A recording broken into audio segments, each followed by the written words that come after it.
feel like I'm about to sneeze. No, I think it's gone. That's really irritating. Hey, what is up, ladies and gentlemen? My name is Griefdrums, and in today's video, we're going to be discussing callouts. So what we're going to be doing today is, as I said, we're going to be chatting a little bit about callouts and how you can utilize your voice comms to improve your team cohesion and the way that you work with others. There is nothing worse than hearing the single call of 1 HP, and if you've been following me for a while, you'll know that I made a bit of a sarcastic video a while back, taking the mick out of that, and we had it again the other night. We had someone just say, you know, Kaid is 1 HP. Well, that's brilliant, but tell me whereabouts he is. But we're not going to go into that kind of stuff tonight. Instead, what we're going to break down is we're going to go ahead and elaborate a little bit further on some of the things that you can do with your friends, with your team, to improve your callouts and the way that you use them. First thing I want to do is take a look at this particular round. Mav and Red were both droning, and we're going to just sort of listen to the kind of callouts that I was getting and how it actually assisted me in what I was doing. And we're going to break down what exactly was happening with those callouts to assist me in getting the kills that I was getting. I was going to drop. Camps in server, I'll go straight down blue. Yep. She's coming to blue, she's coming to blue now. Oh, she's going toward main. Going toward main. I got a drone on her. Yeah, she's in kitchen. Pulsing kitchen right now. He's right by the camera. Cab is below. All dead. Nice. Cab's coming up main. Cab's coming up main. Yeah, one smoke. Nice. Cab's main, middle main right now. Middle main. Like going downstairs. Yeah, metal she's right detectors close out. to the Metal door. detectors. Going down. She's going up. She went up. I need someone else pushing with me here. Yeah, no, I'm coming. I don't know where she's gone from here, Greg. She went upstairs, so she maybe come up spiral. I'll come down spiral or something. CEOs. Watch your step now. Oh, nice bandit. Nice. Your long desk is clear, Grief.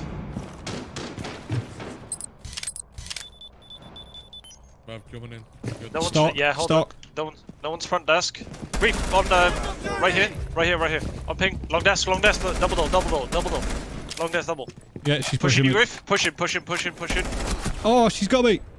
Bended. Let's go. Nice. All I did was drone that. That was perfect, though. That was absolutely perfect. I whiffed the ace. I'm devastated.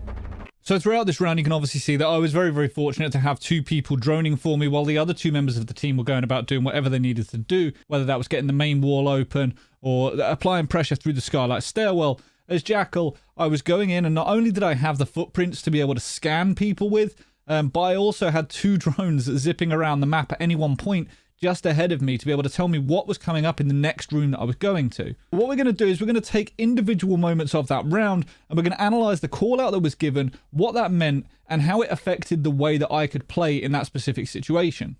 Now, as the round has started, people have already put flank drones out. They've put them all over the map to figure out whereabouts people are, and they've found that the cav is actually downstairs in server, so it's my intention to go straight down blue with the drone ahead of me and get her. Now, unfortunately, just as I get to the door, we hear the call that she's actually gone through and pushed towards the main stairs. So at the minute, she's still the person that I'm going to be going after, but I get to this point here and wait for the drone to actually go and do its thing while I'm looking for footprints. At this moment, I hear this. Pulsing kitchen right now.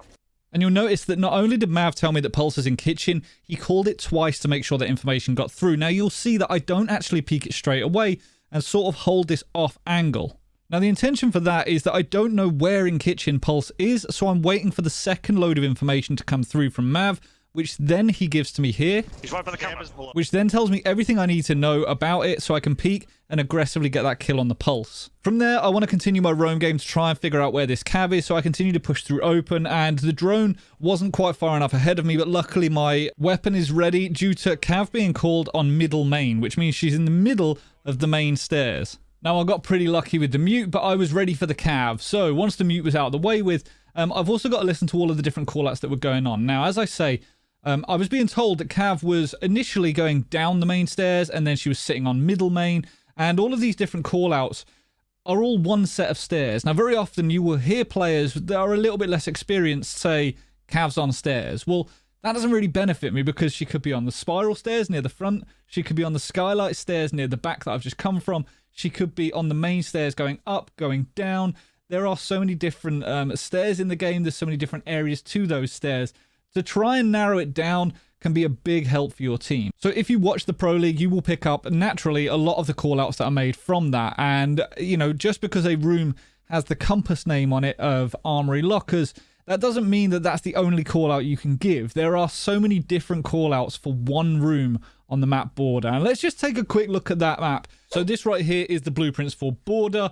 We're going to take a look at Armory Lockers, but first I just wanted to give a shout out to R6 Tactics for creating these. Make sure to head over and follow them on Twitter if you want to grab hold of these as well. Now this is just going to be a very quick showcase of the Armory Lockers site. Now this site itself, if we're attacking it and we know for a fact that there's 1 or 2 people in there, I can say there's 2 people in Armory or 2 people in Lockers, and that is, you know, reasonably handy, but it's not the best for those that are entry fragging or trying to get control and push into that room. And it's for this very reason that the majority of these rooms are then split up further into callouts that have just been created over time and through individual players or teams, and they've been adopted by the rest of the community. Now, if we were pushing this site and we're trying to get this wall open, this is the main wall to the site. If I was to call main wall, everyone would know what I'm talking about. If I was to call half wall, that's this section right here where the half wall is. Just next to that, you've got Lockers. Next to that is Sandwich. And then you've got Africa, or KS for the EU guys. I've always known it as Africa because I play with a lot of the Americans.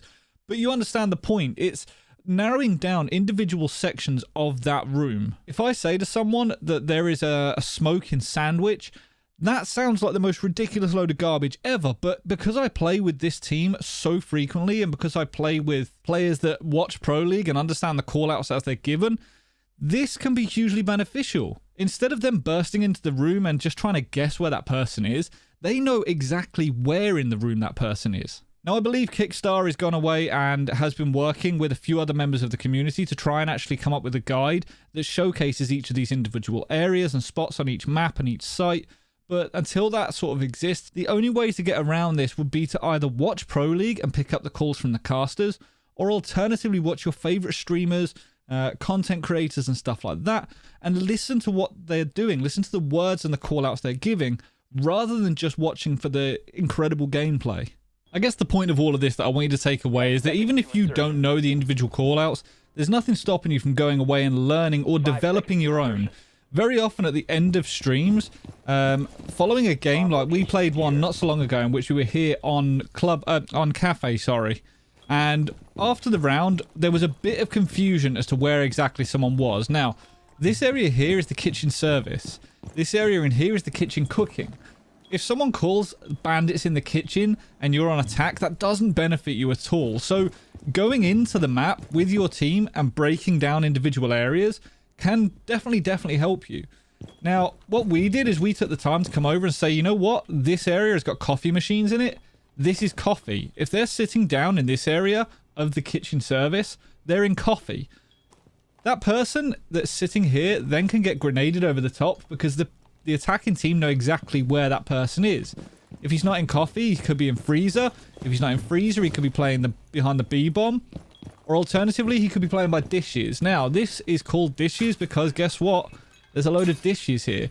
It's a short, quick, concise call out that gives all the information to my team as and when they need it. But take the time, go into a map with your team and just figure out, you know, the various different call outs and areas.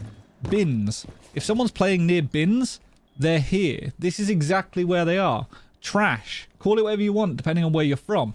As long as everyone on your team is on the same page that trash means this area here, that entire bit is trash.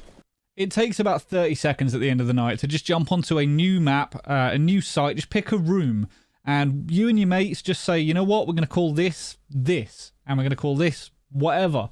And you straight away know next time. And, you know, only doing one room at a time, that is easier to learn. You know, you just go away at the end of the night and you think, okay, well, that's that extra room done. That's another one, another tick in the box.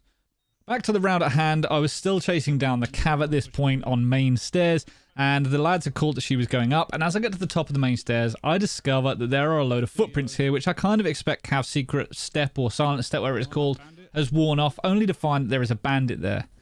Your long desk is clear, Grief. Now, Mav has told me that long desk is clear. That means this room over here is empty. There is no one in there, and I don't need to worry about it. And this facilitates me pushing up to get these next set of footprints while trying to shield my stealth from the elevators on the left. With a bit of lucky timing, I figure out the Jaeger is in stock, and whilst I've found that out, I'm then calling it out to my team. Stock, stock. Now you'll notice that I called that twice to make sure the information gets through to everyone, and just because they are droning doesn't mean that the information can't be useful to them. Although I'm the person that's actively trying to push this person, and it's pretty likely that I'm going to get the kill, if I don't, having someone refrag or come to assist, they know exactly where he is before I die. Now the very final thing I want to cover for the round is this. Long desk, double door. Now you'll notice that the call out he's giving is tracing the cav through that wall. He's telling me that she's at long desk and moving towards the double door. So when the next call out comes, which is this bit right here, pushing. I know that she's pushing, and I also know where she's pushing from. There is nothing worse than just saying she's pushing you. How many times have you been like clearing an area of the map, or you're sort of holding a door or rotate or something like that, and all you hear is from your teammates, Sledge, she's pushing you. You know, that doesn't help. That doesn't benefit anyone. If you can give the call out of where that person is coming from, then say that she's pushing you or that that person is coming towards you, that can facilitate you in actually looking the right way. Now, because I got the information that Cav was pushing me, you'll notice that as I left cover, I was actually pre-firing, and I did stray a little bit too far out from cover, expecting her to not be quite far up the hallway. But nevertheless, even though she downed me, I did enough damage to facilitate my team in killing her. And look at the quick refrag that came out from the good calls. I'm afraid that's going to be it for today's video, but hopefully this gives you some food for thought, and hopefully you can go away and start figuring out your own calls, or learning from the rest of the community by watching others. As with anything in Siege, it takes time, it takes practice, and it takes a bit of patience to go away and learn individual spots, and you'll find there's all sorts of decent guides out there that you can use as a good starting point. I am never satisfied with the level of my play. I'm always trying to improve, and I think personally that if you want to get better at Siege, you kind of need to be doing that as well. If you did enjoy the video, please consider hitting that thumbs up, and if you don't already, make sure to subscribe for all things Rainbow Six. And until next time, ladies and gentlemen, stay reckless and relentless.